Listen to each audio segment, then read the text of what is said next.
Ya jama'ar Yesu Almasihu, barkanku da warhaka. Tashar nan taku Manzo TV ta dawo muku da nazari akan rayuwar Krista, rera yabo ga Allah, tarihin yaɗa bishara da sauran hanyoyi na wasa bangaskiya. Ku saurare mu. Ubangiji Yesu ya bishe mu. So yau ga mu ɗauke da tarihin da Ikkilisiya Katolik ta samo asali a Hausawa mazauna na gabashin Zaria. Kuma ta samo asali ne daga gidan ɗan Kande ta wajen babanmu Katkis Bulus Barau. A yanzu magana da ake akwai cocika sun kai guda 52 wanda suke a cikin parish guda 4 da ke cikin wannan bangare na gabashin Zaria. Kuma dukansu mabiyan Hausawa ne wanda suke tare da baki wanda suke zaune a garin. To yanzu ga mu tare da babanmu za mu ji yadda dukkan wannan abubuwa suka samo asali, yadda ikkilisiya ta shigo da kuma irin kalubalen da suka fuskanta a farko. So babanmu, yanzu muna so ka ba mu bayani yadda wannan ikkilisiya, yadda kuka samo ta, inda kuka faro daga inda kuka samu bishara har kuka kawo ta nan kuka fara, da kuma shekarar da kuka fara. Lokaci ne, dogon lokaci, kuma abin ya faru tun wajen yadda ni na fara. Abin ya faru tun wajen 1968 a wata na 4. Sai ga wani malami daga Samaru, ana ce da shi Iso Barau, ya zo nan gidan Umbo, ya sami maru ɓoye, ta kasan ko? Maru ɓoye da mai lissafi. Sai suka zo nan a gidan a Kofai. Ganin yadda Iso Barau yake gaida manya, ya durkusa ya gaishe su, sai kuma abin ya bani sha'awa, domin akwai baptist a gidan yaro, akwai anglika a nan unguwa Umbo. Domin dai ba nuna cewa na son kuɗi a cikinsu ba. Amma a wata na 4 din nan da Iso Barau ya zo daga Samaru, ya ce fada ne ya aiko shi ya zo ya yi ziyara. To ganin yadda yake gaida manya, sai abin ya bani sha'awa. Bayan ya tafi, sai maruɓo ya ce, to kafa waɗansu waɗanda suke karɓar mutane, har ma ya ƙara da cewa ko ba ka yi karatu ba ana baka kuɗi. Duk wannan bai dame ni ba, amma dai yadda yake girma manya, shi ne abin ya sa ni kuma nake da bukatarsa. Sai ku karɓi bishara a lokacin. Yanzu za ku yi tuna fadan da ituro shi a wancan lokacin? Fada Magra, Fada Michael Magra. Ok, Fada Michael, ok, bature ne ke turo shi. Da ya zo ya gaya mana cewa ya zo ya gaishe mu ne, kuma yana so mun amince da shi, mu ma mu je mu ga yadda ya koma gida lafiya. To da maruɓoyi suka taka da kafa daga nan har Gima tasha, muka shiga jirgi, muka je ma kwana a tashar jirgi. Sauro ya cije ni, to ba saba da cizon sauro ba.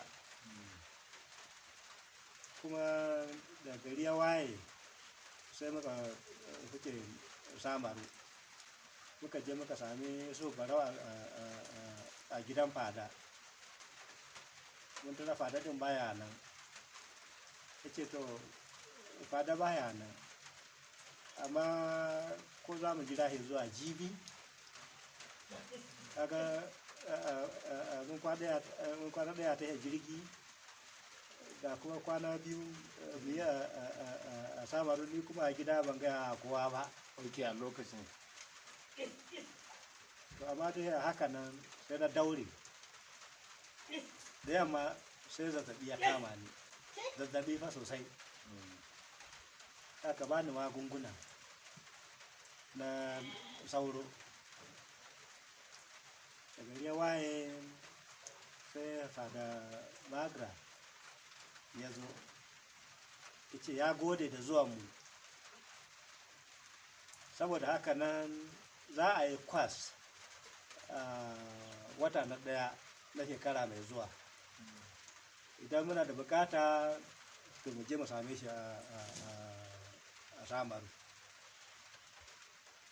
Shikenan na zo gida na fada, aka yi mun fada, na tafi ban gaya wa kowa ba. Amma tun da na dawo dai lafiya ya yi kyau. Ga wata na 8 shi ne muka je Samaru, muka tare da sifa da makara. Shi ne ya ba mu labarin cewa za a yi kwas a wata na 1. A bayan za a yi kwas din zai aiko a gaya mana, ni da Umar Boyi. Haka abin ya faru kamar wasa. Ya wuce gidan Baidu, ya sami marigayi Gabriel Ango, sai masa bayani. Gabriel Ango kuma shi ma ya amince. Shikenan wata na 10 ya so ya sake dawowa da halin da nasa na gaida manya.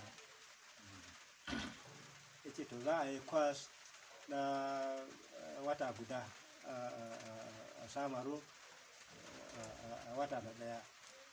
Idan muna da bukata to sai mu tafi. To ni kuma na yi sha'awa wannan ya so bara sosai fiye da fadadin da muka je gidansa. Da lokaci ya yi sai muka tafi da ni da Marboyi da Gabriel Ango. Muka je aka yi kwas din na tsawon wata guda. To ni nan a gida sai na gaya wa mamata zan je kwas a Samaru, amma na wata guda ne, kwana 30. Ta ce to kai dan in ka tafi kamar matarka dawa, sai dai ka tafi da matarka ko? Ta ce a ai ba na tafi kenan ba, zan je in dawo. Ta gaya babana, babana ya ce to ya yarda kwana 7, bayan ya huce kwana 7 to daga nan san da dare min kada ma sake dawo a gidansa. Ta ce to dai zan tafi, amma sai na yi kwana 30. Haka muka rabu da su. Suna cewa ina huce kwana 7 ko kwana 3 sai in yi gaba. A wannan lokaci abu kamar wasa. Na je an yi kwana 14 sai na gaya wa Isu Barau, kaji yadda ya faru da iyayena, amma zan koma gida tabbatar musu da cewa za mu ci gaba. Haka kuwa aka yi. Da kwana sati 2 da kwana 5 na dawo. Babana da ya ce na yi kwana 30 yi gaba, ya fara cewa har kun gama kwas ɗin? Ta ce a'a, na zo in gaishe ku ne, gobe zan koma. Ta ce to Allah ba da sa'a. A wannan lokaci mamata ba ta yi magana ba. Da gari ya waye na sake komawa Samaru. Na aka yi kwas ɗin a Samnare. me ake kiranta ma yanzu a lokacin da yana kiranta samnare. Har yanzu samnare ake kira. Ehe, da munan mu uku da mutanen yakawada da mutanen gangaren baska, haka aka tara mu muka yi kwas na tsawon wata guda. Da za mu dawo sai Fatima Gare ya ce to an dauke ku zama malamai, kaji fa an dauke ku zama malamai. Kada cewa an dauke ku zama malamai din nan sai na ji gaba na ya fadi, ga yadda muka yi da a gida ga kuma an kara min wani nauyi. Na ce ba komai, haka muka zo. Ko da dawa ta gida ban zauna ba, na fara bin abokaina suna yi min san da zuwa, ni kuma na yi musu bayani. Na je gidan kunda na sami Haruna a gidan dan Barauka. Na je gidan magaji na sami Rataya Dogo. Haka nan dai muka fara, haka nan muka fara abu kamar wasa, tun daga nan sai abu ya ci gaba. Ok, kamar wannan da farkon mutum nawa ne kuka fara da su a nan gida? Mutum nawa ne kuka fara da su a nan gida? A nan gidan? Mun fara da marigayi Iliya nawa da 'yan mata. Akwai 'yan Nagogo, akwai 'yan Marka, akwai matan babanka Saratu. A lokaci ana ce da ta buta. Haka muka fara. Mun fara sujada mu bakwai. Mun fara sujada mu bakwai a wani soro na dan kande. Ana muka fara sujada. A cikin mu bakwai din nan haka na muka ci gaba, muka ci gaba har tsawon shekara 2.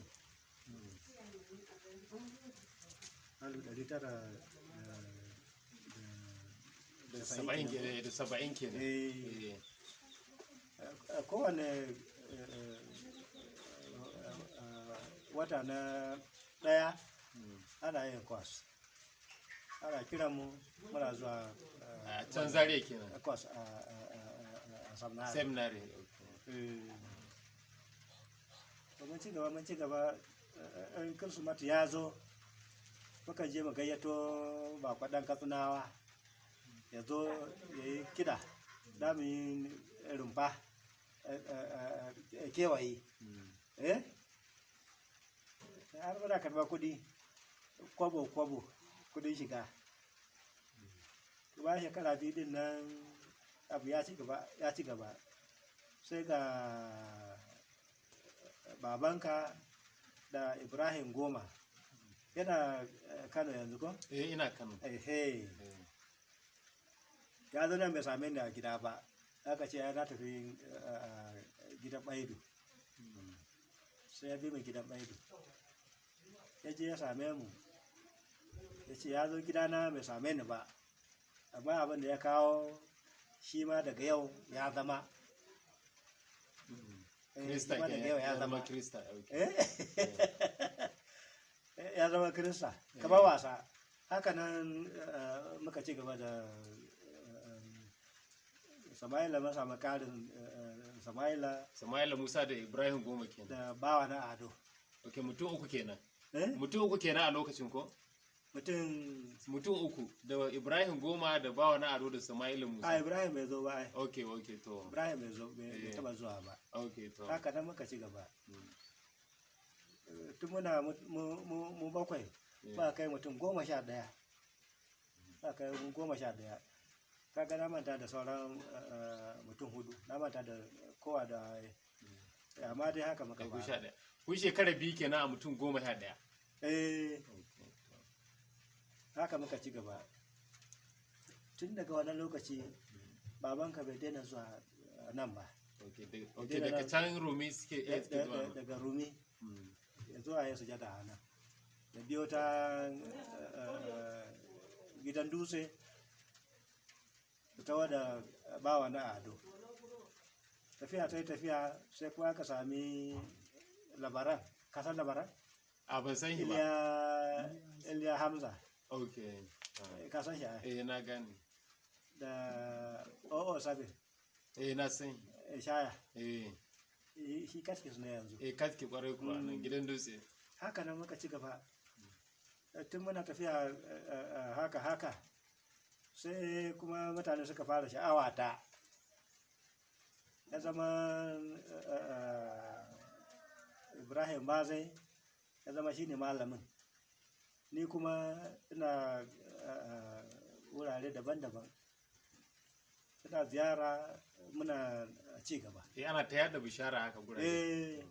Ina ziyara muna ci gaba. To kamar wajen karatun katkis daga bayan ne kuka koma kuka yi karatun na katkis? Karatun da kuka yi na katkis na ce daga baya ne kuka guje kuka yi karatu kuka karatun katkis? Daga baya ne. Tun lokacin na son tafiya, amma ba nuna kowa cewa ana son tafi malumfashi ba. Sai 1975. Ok, 75. 1975 shi ne na tafi malumfashi. Lokacin shi ma Fata Magra ya tashi daga Zaria ya koma malumfashi. Ya zama shi ne director na wannan makaranta ta Catechist Training Center malumfashi. 1975 na gama 1976. Abu dai wasa-wasa sai tafiya. Ni da na ki gida umbo, na ki gidan yaro.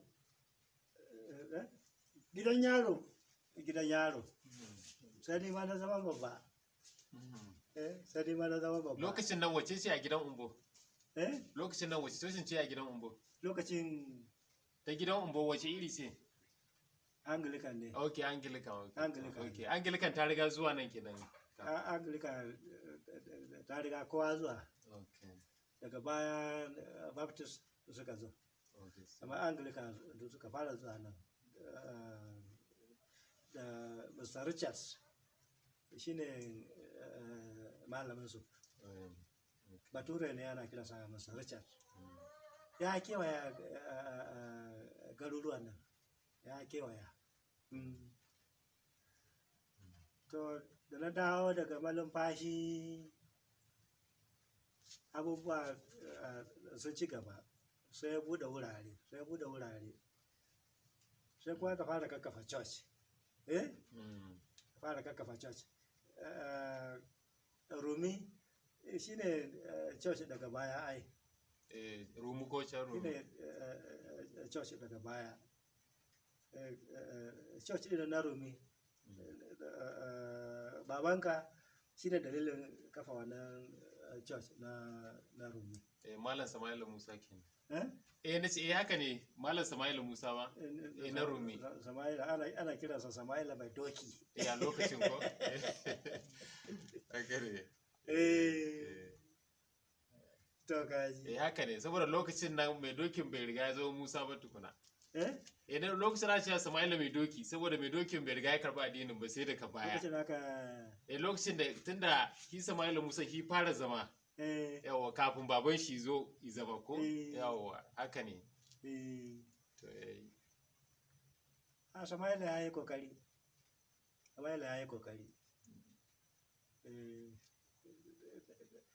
Na daina sujata ma ɗan Kande. Ni ne aka fara rigima da ni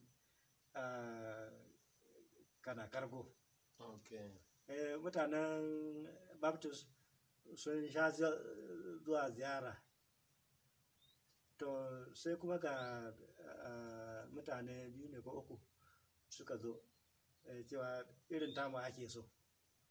Daga kana kargo tafiya ta yi tafiya sai ɗorayi. Tun ni na bugu da wuraren banda ƙauyukanmu nan ya kasance inda na fita wani lokaci tun da safe ba zan dawo nan ba sai bayan 12 dare. Lokacin ba matsala lokacin ga tafi din da kake so. To yanzu a takaice wani kalubale kuka samu? Wani kalubale kuka samu a lokacin? Kalubale? Wanda kuka fuskanta a lokacin wanda suka fi ba ku matsaloli a lokacin? To ni da taimakon Allah ba samu kalubale ba. Da taimakon Allah ba samu kalubale ba. Tun da iyayena suka bani dama in ci gaba kuma yana tafiya suna ganin hasken abin suna jin labarin da ake faɗi a kaina sai abin ya karfafa musu gwiwa. Shikenan muka ci gaba. Daga baya muka zo muka kafa Rumi. Lokacin da muka kafa Rumi lokacin akwai su Yohana Tagwai da Yakubu Sarki da marigayi fita na ayi da wane ne hakanan suka zo aka bude church na Rumi. Tun daga wani lokaci kuwa Rumi ci gaba take yi har ya kai lokacin da aka fara tunanin parish na farko a nan gidan a nan da muke zama din nan da nan ya kamata a gina parish din. Sai rigima ta taso da ni da kanawan da muke tare mun sha zuwa wajen hakimi ya ba mu dama mu gina gidan fada da dan church a nan. Ya ce ba mu da rigima da kowa wurin namu ne ko mun saya ne ce wurin namu ne. Amma daga baya sai musulmai suka fara tasowa. Shine kalubale na farko da na fuskanta da abin nan. Duk kewaya nan da duk namu ne amma ganin yadda wuri ya fara budewa sai magana ta canza. Church da za a gina a nan abu mai yiwu ba sai muhawara ta taso. Unguwar sarki Gabriel yana so a kafa a can shi da magoya bayansa kuma a Rumi Sama'ila yana so a gina a can da goya bayana haka aka yi. Fatan da ya kamata ya zama na farko ba shi ba ne ba fata tona ne na farko a shirin fara din ba. Lokacin da aka fara magana fara shirin ta yi karfi lokacin CTS zumunta maza lokacin zumunta maza daga Kaduna suna zuwa nan akwai Fita Sarki akwai Emmanuel Kantiyo akwai haka nan dai suka zo nan a yi taro su gayyace mu je Kaduna a yi taro. Haka na muka ci gaba har magana fara ta taso. To da magana fara ta taso rigima ta taso a yi a unguwar sarki ko a yi a Rumi. To da abin ya kawo nan an sami matsala. To ni kuma ina ne ba nawa ba unguwar sarki ko kuwa a Rumi. Sai na ce wa Sama'ila ku ci gaba ci gaba. Da Fada Tona ya zo ya je ya kwana biyu a unguwan sarki, ya je ya kwana biyu a Rumi. Ya ce to, na samu wurin gina farish. A nan za a gina farish. a Rumi kenan. A Rumi, haka Fada Tona ya ce, a nan za a gina farish. Ya je ya duba haka rijiya din nan da wani ɗan makulli nasa ya yi haka nan ya ce anan za a haka rijiya. Haka kuwa aka yi a wurin aka haka rijiya din. Ga rijiya tana nan har yanzu. Tana nan. Har yanzu tana nan. An sa mata inji ko? Tana nan har yanzu. Tana nan raba ruwa a gida.